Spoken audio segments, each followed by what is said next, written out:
ցանկացած չհաջողել այդ մի հատ մեծ դաս է, որ դու հասկանում ես ինչի չհաջողեցիր։ Ու կարող է հենց այդ process-ը տենց էլ չհաջողվի, էդ էլ է նորմալ։ Հենց այդ նախաձեռնությունը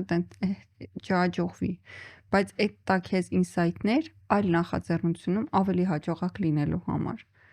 Ու այդ էլի շատ կարևոր է տեսնել այդ ամեն ինչը, շատ կարևոր է ընդունել այդ ամեն ինչը, շատ կարևոր է որպես մարդով երկար ժամանակ զբաղվել է դրանով, չինքնախարազանվել դրա պատճառով ու չպիտակավորել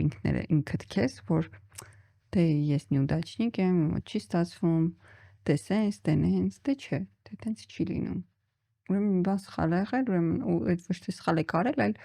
պահը չի եղել, ճիշտ ժամանակը չի եղել, ավելի լավ բան է լինելու, բայց պետք չի նստել բազմոցին սպասել, որ ավելի լավ բան լինի, տենց չի լինում, ցավոք սրտի, շատ կուզեի լինել, ես շատ եմ սիրում բազմոցին նստել սպասել, բայց չի լինում։